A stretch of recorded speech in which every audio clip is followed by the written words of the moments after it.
मेरा सवाल आपसे ये है कि बच्चों को गुड वैल्यूज सिखाने का सबसे अच्छा तरीका क्या है? धन्यवाद। मुझे एक सवाल जो आया है वो नमो ऐप पर आया है। उसका विजुअल मेरे पास नहीं है, लेकिन मुझे वो सवाल अच्छा लगा, इसलिए मुझे लगता है कि मैं जरूर आपसे शेयर करूं। पटना से सवाल है, प्रवीण कुमार ने पूछा है, सर आज माँ बाप के लिए बच्चे बड़े करना थोड़ा मुश्किल हो गया है। कारण है आज का जमाना और आज के बच्चे। ऐसे में हम कैसे ये सुनिश्चित करें कि हमारे बच्चों का व्यवहार, आदतें और चरित्र अच्छा हो। प्रवीण कुमार एक जागरूक पिता के रूप में शायद मुझे पूछ रहे हैं। बड़ा कठिन सवाल है मेरे लिए। मैं कहूंगा कि पहले तो आप स्वयं चिंतन करें, आत्मचिंतन करें। क्या ऐसा तो नहीं है कि जीवन जीने का जो तरीका आपने चुना है, आप चाहते हैं वैसे ही जिंदगी आपके बच्चे भी जिए और थोड़ा सा भी उनमें बदलाव आता है तो आपको लगता है कि पतन हो रहा है, वैल्यूज का ह्रास हो रहा है। मुझे बराबर याद है, एक बार मैं स्टार्टअप से जुड़े हुए नौजवानों से मैंने एक समारोह किया। तो बंगाल की एक बेटी जिसने स्टार्टअप शुरू किया है अपनी पूरी कैरियर छोड़ करके, तो उसने अपना अनुभव बताया, वो मुझे हमेशा याद रहता है। उस बेटी ने कहा कि मैंने अपनी नौकरी छोड़ दी, कैरियर छोड़ दी और स्टार्टअप शुरू किया, और मेरी माँ को जब पता चला तो मेरी माँ ने तुरंत कहा सर्वनाश। यानी इतना माँ को झटका लगा, लेकिन बाद में वो बेटी स्टार्टअप में बहुत सफल रही थी। आपको सोचना चाहिए कि आप अपने भाव विश्व में अपने बच्चों को जकड़ने का प्रयास तो नहीं कर रहे हैं, और इसलिए आपका परिवार, आपकी परंपराएं, उसमें मूलभूत मूल्यों को कैसे जोड़ दें, हमें आइडेंटिफाई करना चाहिए। जैसे हमारे यहां कहा जाता है जन सेवा ही प्रभु सेवा है। ये हमारे शास्त्रों में मूल्य के रूप में है, लेकिन आपके घर में पूजा पाठ तो बहुत होती है।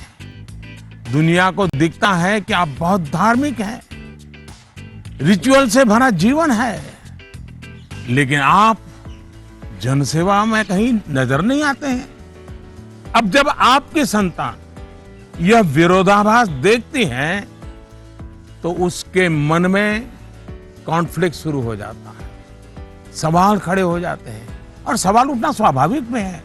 उसी प्रकार से भी हमारे मूल्य हैं कि जीव मात्र से परमात्मा का वास है। उसी प्रकार से हम सबकी मान्यता है और हमें यह सिखाया गया है, हमारे जीवन मूल्य के रूप में प्रस्थापित हो चुका है, और हमारी सोच है कि जीव मात्र में परमात्मा का वास है।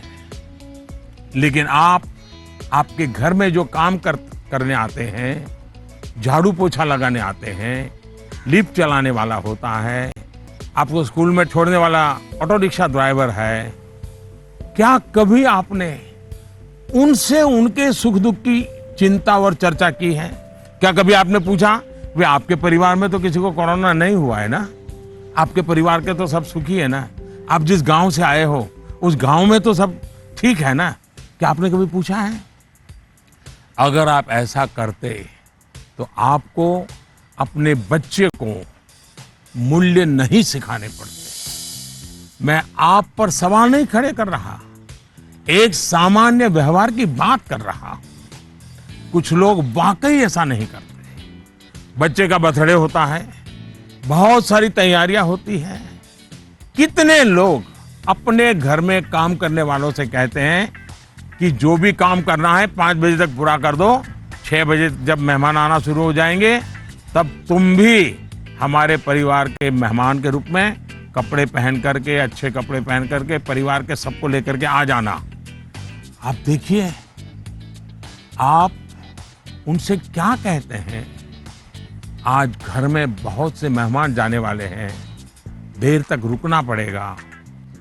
आप ऐसा कहने के बजाय क्या कहते हैं, देखो कल बहुत मेहमान आने वाले हैं, बहुत काम है, तुम घर बता के आ जाना, देर से आऊंगा, देर से आऊंगी। यानी आपका बच्चा देख रहा है कि इतना बड़ा उत्सव है घर में, लेकिन वो जो मेरे लिए मेहनत करते हैं दिन रात, वो तो इसमें हिस्सेदार ही नहीं है। और तभी उस बच्चे के मन में टकराव शुरू होता है। मैं आपको एक और उदाहरण देता हूं। हम कहते हैं बेटा बेटी एक समान, ये मूल्य है हमारे यहां देव रूप की जो कल्पना की गई है, उसमें स्त्री भगवान का उतना ही महत्व है। लेकिन हमारे घर के वातावरण में बेटे और बेटी के बीच जाने अनजाने में जो ट्रीटमेंट किया जाता है, उसमें असमानता होती है। उसके बाद जब वही बेटा समाज जीवन में जाता है, तो उसके द्वारा नारी समानता में कुछ न कुछ कमी की संभावना बन ही जाती है। ये सही है कि परिवार के संस्कार अच्छे होते हैं तो बुराइयां हावी नहीं होती हैं, लेकिन 19-20 का ही फर्क होता है। बेटा बेटे के व्यवहार में कुछ न कुछ कमी रह जाती है। इसलिए हमने जो अपना भाव विश्व बनाया हुआ है, वो जब व्यवहार की कसौटी पर खरा नहीं उतरता है, तब बच्चों के मन में अंतर्द्वंद शुरू हो जाता है। इसलिए मूल्यों को कभी भी थोपने का प्रयास न करें, मूल्यों को जीकर प्रेरित करने का प्रयास करें। आखिरकार बच्चे बड़े स्मार्ट होते हैं, जो आप कहेंगे उसे वो करेंगे या नहीं करेंगे, ये कहना मुश्किल है। लेकिन इस बात की पूरी संभावना होती है कि जो आप कर रहे हैं, वो उसे बहुत बारीकी से देखता है और दोहराने के लिए लालायित हो जाता है। और जब आप इन मूल्यों के साथ हमारे इतिहास, हमारे पुराण, हमारे पुरखों की छोटी छोटी बातों को सहजता से जोड़ेंगे, तो बच्चे भी प्रेरित होंगे। आचार व्यवहार में उतरना आसान हो जाएगा।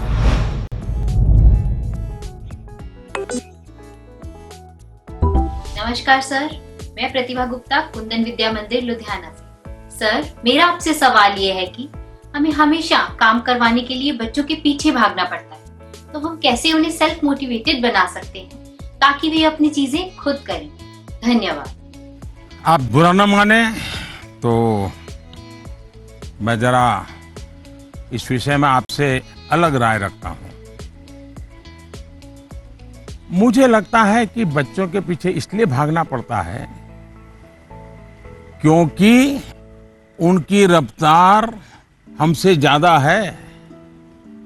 ये बात सही है कि बच्चों को सिखाने की, बताने की, संस्कार देने की जिम्मेदारी परिवार के सबकी है। लेकिन कई बार बड़े होने के बावजूद हमें भी तो जरा मूल्यांकन करना चाहिए। हम एक सांचा तैयार कर देते हैं और बच्चे को उसमें ढालने की कोशिश करते रहते हैं, और समस्या यहीं से शुरू होती है। हम इसे सोशल स्टेटस का सिंबल बना देते हैं। अक्सर माता पिता अपने मन में कुछ लक्ष्य तैयार कर लेते हैं, कुछ पैरामीटर बना लेते हैं और कुछ सपने भी पाल लेते हैं। फिर अपने उन सपनों और लक्ष्यों को पूरा करने का बोझ बच्चों पर डाल देते हैं। हम अपने लक्ष्यों के लिए बच्चों को जाने अनजाने में, माफ करना मुझे, मेरा शब्द कहीं कठोर लगेगा, जाने अनजाने में हम बच्चों को इंस्ट्रूमेंट मानने लगते हैं। और जब बच्चों को उस दिशा में खींचने में विफल हो जाते हैं तो ये कहने लगते हैं कि बच्चों में मोटिवेशन और इंस्पिरेशन की कमी है। किसी को भी मोटिवेट करने का पहला पार्ट है ट्रेनिंग, प्रॉपर ट्रेनिंग। एक बार बच्चे का मन ट्रेन हो जाएगा तब उसके बाद मोटिवेशन का समय शुरू होगा। ट्रेनिंग के कई माध्यम, कई तरीके हो सकते हैं। अच्छी किताब, अच्छी मूवीज, अच्छी कहानियां, अच्छी कविताएं, अच्छे मुहावरे या अच्छा अनुभव, ये सब एक प्रकार से ट्रेनिंग के ही टूल्स हैं। जैसे कि आप चाहते हैं आपका बच्चा सुबह उठ करके पढ़े, आप उसे कहते हैं, बोलते भी हैं, डांटते भी हैं, लेकिन आपको सफलता नहीं मिलती। लेकिन क्या आपके घर में कभी ऐसी किताबों की चर्चा होती है जिसमें इनडायरेक्टली सुबह उठने के फायदों की चर्चा हो? हमारे यहाँ आध्यात्मिक जीवन के लोग ब्रह्म मुहूर्त से ही उनका दिवस प्रारंभ हो जाता है और वो उसी के नॉर्म्स का पालन करते हैं। तो दूसरी ओर आजकल 5 AM क्लब की भी चर्चा होती है। क्या आपने ऐसी किसी किताब की घर में चर्चा की है या कोई ऐसी मूवी या डॉक्यूमेंट्री देखी है जिसमें इस बारे में वैज्ञानिक तरीके से, तर्कबद्ध तरीके से, इमोशंस के साथ बातें बताई गई हो? ये एक बार करके देखिए। सुबह उठने के लिए बच्चे की ट्रेनिंग खुद ही हो जाएगी। एक बार मन ट्रेन हो गया, मन में बच्चा समझ गया कि सुबह उठने का क्या फायदा है, तो फिर वो खुद मोटिवेट होने लगेगा। यही तो एनवायरनमेंट क्रिएशन होता है जिसकी घर में सबसे ज्यादा जरूरत है। आप बच्चे के बचपन का वो समय याद करिए जब आप उसको गोद में लेते थे। मान लीजिए आपकी जेब में पेन है या आपने चश्मा पहना है, बच्चा उसे खींचता है, चश्मा उतारता है, तो आप क्या करते हैं? आप बच्चे को अगर चश्मा वापस लेने की कोशिश करते हैं तो वो रोता है, पेन वापस लेने की कोशिश करते हैं तो रोता है। तो समझदार माँ बाप क्या करते हैं? उसको एक बड़ा बॉल उसके सामने खड़ा कर देते हैं, लेकर के खड़े हो जाते हैं। बच्चा क्या करता है? चश्मे छोड़ देता है, पेन छोड़ता है, बड़ा बॉल खेलने के लिए ले लेता है, न रोता है। आसानी से आप सॉल्यूशन निकाल देते हैं। आप उसका माइंड डाइवर्ट करके उसे ज्यादा पसंद की दूसरी पॉजिटिविटी देकर उसे मोटिवेट करते थे। ये जो काम आपने पहले किया है जब बच्चा बिल्कुल छोटा था, वही काम आप अब भी कर सकते हैं। आपने सुना होगा, एक दीप से जले दूसरा। आपका बच्चा पर प्रकाशित नहीं होना चाहिए। आपका बच्चा स्वयं प्रकाशित होना चाहिए। बच्चों के अंदर जो प्रकाश आप देखना चाहते हैं, वो प्रकाश उनके भीतर से प्रकाशमान होना चाहिए और वो आपके जागरूक सक्रिय प्रयासों से संभव है। आप अपने एक्शंस में जो बदलाव दिखाएंगे वो बच्चे बहुत बारीकी से ऑब्जर्व करेंगे। यहां एक और बात की ओर मैं आपका ध्यान दिलाऊंगा। बच्चों को कभी भी भय पैदा करके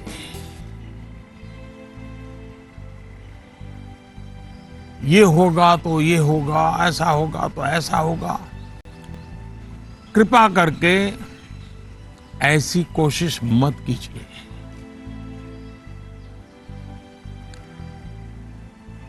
एक प्रकार से वो तरीका लगता तो बहुत आसान है, लेकिन इससे एक तरह से नेगेटिव मोटिवेशन की संभावनाएं बढ़ जाती है। जैसे ही आपने जो हवा खड़ा किया है वो खत्म हो जाता है, बच्चे का मोटिवेशन भी खत्म हो जाता है। और इसलिए पॉजिटिव मोटिवेशन साथ साथ बार बार पॉजिटिव रीइंफोर्समेंट पर बल देते रहना चाहिए। मोटिवेशन का जो मंत्र बच्चों के लिए है, एक प्रकार से वो हम सबके लिए भी है, मनुष्य मात्र के लिए है। Namaste Prime Minister sir, my name is Tanay and I am a student of Salmia Indian Model School, Kuwait. Sir, I have a question to ask you that how to prepare ourselves for the battle of life. Thank you sir. NaMo app पर मसूरी उत्तराखंड श्रीमान अशरफ खान ने लिखा है, sir हम सब जब अपने बड़े कजिन्स या दोस्तों से बात करते हैं तो वो कहते हैं कि अभी स्कूल में तो तुमने जीवन देखा ही कहाँ है, जीवन की असली कसौटी तो स्कूल से बाहर निकल करके होगी। मेरा सवाल यह है कि आज हम अपने आप को कल की चुनौतियों के लिए कैसे तैयार करें। तनय, आप तो कुवैत से मुझसे बात कर रहे हो, लेकिन तनय कभी किसी ने इस बात को मार्क किया है कि तुम्हारे जो आवाज है वो गॉड गिफ्टेड है? क्या कभी तुम्हारे माँ बाप ने, कभी आपके दोस्तों ने, कभी आपके टीचर्स ने कभी कहा है कि आपका ध्यान गया है? आज आपका सवाल सुनने के बाद, खैर रिकॉर्डेड है, लेकिन मैं पक्का मानता हूं कि आपको एक बहुत ही विशिष्ट प्रकार की आवाज परमात्मा ने दी है। कभी उस पर ध्यान दीजिए, ये आपकी बहुत बड़ी विरासत बन सकती है। खैर, मैं तनय की बातों की ओर चला गया, लेकिन जो सवाल आपने पूछे हैं, पहली बात तो ये कि जो लोग आपको ये कहते हैं, उनके कहने का तरीका भले ऐसा होता है कि वो आपको सलाह दे रहे हैं, लेकिन मन के भीतर की सच्चाई को देखें तो वो अपने आप को हीरो बनाने की कोशिश कर रहा होता है, या फिर वो अपनी असफलताओं को इसलिए बड़ा बनाकर दिखाता है ताकि उसे एक एस्केप रूट मिल सके, और इसलिए वो दिखाता है कि उसके सामने बहुत बड़ी बड़ी चुनौतियां हैं। इस विषय में मेरा सीधा सीधा मंत्र है, एक कान से सुनिए और दूसरे कान से निकाल दीजिए। हाँ, ये सवाल बहुत स्वाभाविक है कि 10वीं या 12वीं के बाद क्या, ये हर बच्चे के मन में होता है, और न मैं इससे इनकार कर सकता हूं और न कोई और उससे इनकार कर सकता है। बहुतों के लिए ये सवाल चिंता और निराशा फैलाने वाला हो सकता है। दुर्भाग्य से आज के चकाचौंध भरे युग में सेलिब्रिटी के कल्चर के कारण और उसका प्रभाव होने के कारण स्टूडेंट लाइफ में एक धारणा बन गई है कि जो टीवी पर आता है, जिसकी अखबारों में चर्चा होती है, वैसा कुछ बनना है, वैसा कुछ करना है। ये बुरी बात नहीं है, लेकिन जीवन की सच्चाई से ये बहुत दूर है। ये जो प्रचार माध्यमों में 1000-2000 लोग हमारे सामने आते हैं, दुनिया इतनी छोटी नहीं है। इतनी बड़ी विश्व व्यवस्था, इतना लंबा मानव इतिहास, इतनी तेजी से हो रहे परिवर्तन बहुत सारे अवसर लेकर के आते हैं। जीवन की सच्चाई ये है कि जितने लोग हैं उतनी विभिन्नताएं हैं, जितने लोग हैं उतने अवसर भी है। हमें अपनी जिज्ञासा का दायरा बहुत बड़ा करने की आवश्यकता है, उसको विस्तार देने की आवश्यकता है। और इसलिए आवश्यक है कि 10वीं क्लास में, 12वीं क्लास में भी आप अपने आसपास के जीवन को ऑब्जर्व करना सीखिए। आपके आसपास इतने सारे प्रोफेशन है, नेचर ऑफ जॉब्स है और बदलते हुए नेचर ऑफ जॉब्स हैं। खुद को ट्रेन करिए, अपनी स्किल बढ़ाइए और उसका लाभ उठाइए। करियर के चुनाव में एक पक्ष ये भी है कि बहुत से लोग जीवन में इजी रूट की तलाश में रहते हैं। बहुत जल्दी वाहवाही मिल जाए, आर्थिक रूप से बड़ा स्टेटस बन जाए, ये इच्छा ही जीवन में कभी कभी, हर बार नहीं लेकिन कभी कभी अंधकार की शुरुआत भी करने का कारण बन जाती है। फिर ये अवस्था ऐसी होती है जिसमें सपने पालना और देखना जरा अच्छा लगता है। सपनों में खोए रहना अच्छा लगता है। सपने देखना अच्छी बात है, लेकिन सपने को लेकर के बैठे रहना और सपनों के लिए सोते रहना, ये तो सही नहीं है। सपनों से आगे बढ़कर अपने सपनों को पाने का संकल्प, ये बहुत महत्वपूर्ण है। आपको सोचना चाहिए कि आपका वो कौन सा एक सपना है जिसे आप अपने जीवन का संकल्प बनाना चाहेंगे। जैसे ही आप ये संकल्प ले लेंगे, आपको आगे का रास्ता भी उतना ही साफ दिखाई देने लगेगा। माननीय प्रधानमंत्री जी प्रणाम। माफ करिएगा, मेरा सवाल परीक्षा पे आधारित नहीं है, पर कृपया करके आप इस पे हंसिएगा नहीं। आजकल के बच्चे प्रॉपर खाना नहीं खाना चाहते, सारा टाइम चिप्स, चॉकलेट और जंक पे उनका ध्यान रहता है। आप कृपया करके हमें ये बताइए कि हमें इसके बारे में क्या करना चाहिए। इसी प्रकार के कुछ और सवाल भी मेरे साथ हैं, और ये नरेंद्र मोदी ऐप पर छत्तीसगढ़ रायपुर से सुनीता पॉल जी ने लिखा है, सर हमारे बच्चों को हम जो टिफिन में देते हैं वे उस चीज को खाते नहीं और हमेशा फास्ट फूड खाने की जिद करते हैं। कृपया इस मुद्दे पर हमारा मार्गदर्शन करें। मैं समझ नहीं पा रहा हूं कि मैं ये सारे सवाल सुनकर के मुस्कुराऊं या जोरों से हंस पड़ूं।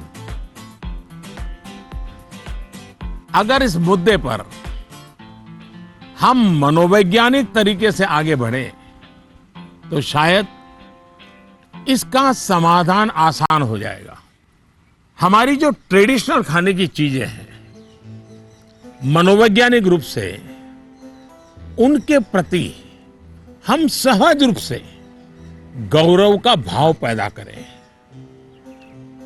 उसकी जो विशेषता है उसकी बात करें। खाना पकाने की हमारी जो प्रक्रिया है, किचन की जो एक्टिविटी है, वो घर के बाकी सदस्यों को पता होनी चाहिए।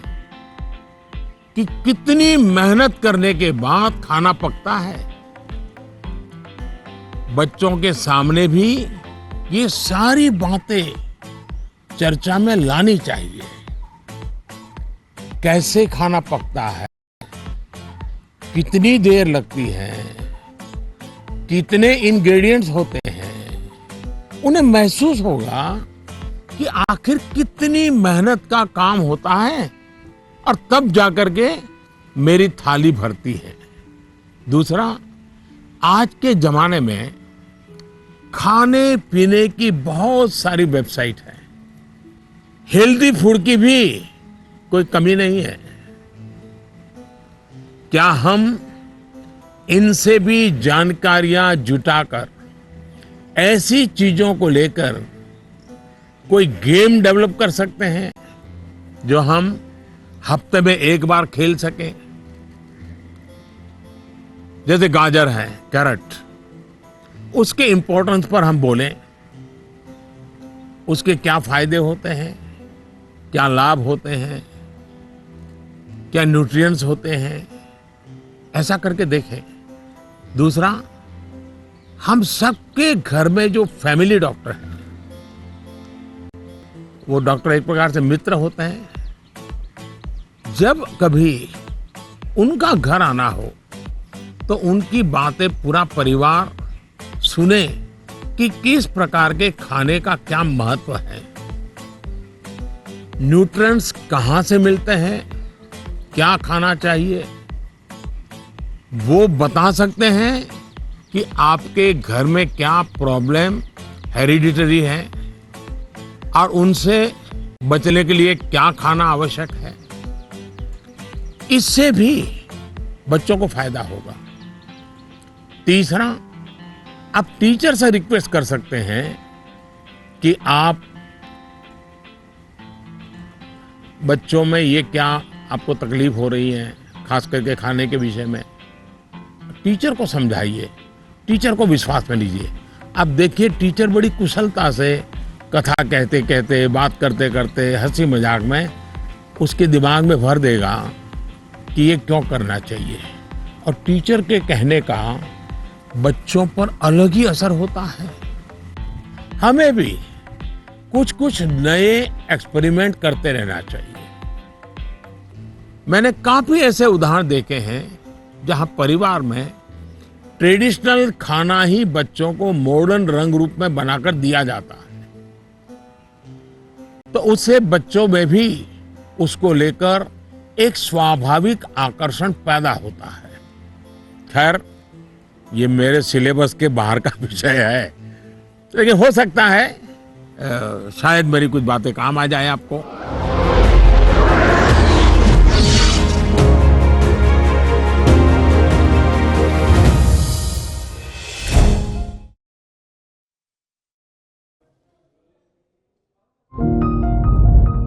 दिव्यांका, नमस्कार। दिव्यांका, क्या पढ़ती हो? जी सर, मैं कॉमर्स की छात्रा हूँ। और पुष्कर की ही रहने वाली हो? जी सर। तो पुष्कर की कोई पवित्र चीज का मुझे वर्णन करोगी? क्या है पुष्कर की विशेषता? पुष्कर में एकमात्र ब्रह्मा मंदिर है। हाँ। और जो पुष्कर राज है वह 68 तीर्थों का गुरु है। अच्छा, ब्रह्मा का क्या रोल रहा है? जी, उन्होंने पृथ्वी को क्रिएट किया है। अच्छा बताइए दिव्यांका, क्या सवाल था आपके मन में? सर, मेरे कुछ मित्र ऐसे हैं जिनकी मेमोरी एवरेज है। वे किसी भी विषय को कितना भी पढ़ ले, वे परीक्षा में उसे याद नहीं रख पाते हैं। सर, वे ऐसा क्या करें कि वे उस विषय को याद रख सके? अच्छा,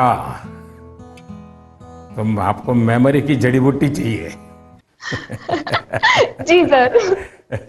देखिए दिव्यांका, आप सबसे पहले अपनी डिक्शनरी से इस शब्द को डिलीट कर दीजिए।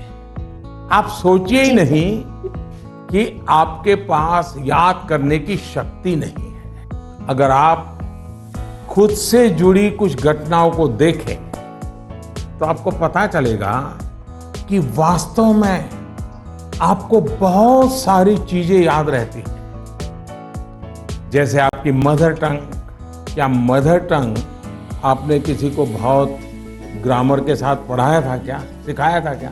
नहीं सर। आपको याद हो नहीं गया? नहीं। क्या स्कूल में आपने सीखी या किताब में कहीं भी नहीं? हाँ, ये सब सुन करके सीखी। तो यही वो चीजें हैं, जरा सोचिए कि आपको जो पसंद है, क्या इन चीजों को याद रखने के लिए आपने कभी कोशिश की थी? वो बातें जिनसे आप पूरी तरह जुड़ गए हैं, मग्न हो गए हैं, वो बातें जो आपका हिस्सा बन गई हैं, आपके विचार प्रवाह का हिस्सा बन गई हैं, उन्हें आप कभी नहीं भूलते हैं। दूसरे शब्दों में कहूं तो ये मेमोराइज नहीं है, एक्चुअली ये इंटरनलाइज है। और इंटरनलाइज करना यही इसका एक अच्छा रास्ता है। और इसलिए आपको याद करने पर जोर देने के बजाय आपको उसे जीने की कोशिश करनी चाहिए, सहजता, सरलता, समग्रता के साथ। आपके पास भी वही सारी शक्तियां हैं जो किसी बहुत टैलेंटेड व्यक्ति के पास होती है। सोचिए, अपने भाई या बहन के साथ अगर आपका झगड़ा हुआ हो तो वो आपको एकदम याद रहता है, आप उसे भूलते नहीं है। यहां तक कि आपको यह भी याद रहता होगा कि उस समय आपने, आपके भाई बहन ने कौन से कपड़े पहने थे, आप खड़े खड़े लड़ रहे थे कि दौड़ते हुए लड़ रहे थे, सब याद होगा, एक एक वाक्य याद होगा। जी सर। यानी इसका एक मतलब यह है कि आप उसमें फुली इन्वॉल्व थे, आप उस क्षण को पूरी तरह जी रहे थे। साफ है कि चीजें याद रहे, प्रॉपरली रिकॉल कर सके, उसके लिए आप जिस क्षण में हैं उस क्षण में ही रहना और उसमें पूरी तरह से इन्वॉल्व रहना बहुत जरूरी है। यानी हम पढ़ाई कर रहे हैं, किताब हाथ में है और मन है खेल के मैदान में, सहेलियों के साथ, दोस्तों के साथ, फिर तो मामला गड़बड़ हो जाता है। आगे जाकर आप में से कोई विद्यार्थी अगर साइकोलॉजी पढ़ेगा तो उसमें मेमोरी बाय एसोसिएशन का कंसेप्ट विस्तार से समझाया जाएगा। आप याद कीजिए कि स्कूलों में सुबह असेंबली में राष्ट्रगान होता है। अब जन गण मन हर कोई गाता है, लेकिन क्या कभी आपने जनगण मन गाते समय आपने उस राष्ट्रगान के साथ देश में ट्रैवल किया क्या? आप उसके साथ जो शब्द आते हैं उन शब्दों के साथ अपने आप को विजुअलाइज कर पाए कि नहीं कर पाए? पंजाब को, गुजरात को, महाराष्ट्र को, बंगाल को मन ही मन राष्ट्रगान गाते समय ट्रैवल किया क्या? आपको एकदम से याद होना शुरू हो जाएगा। मन ही विजुअलाइज करेंगे तो आपको अच्छे से याद रह जाएगा।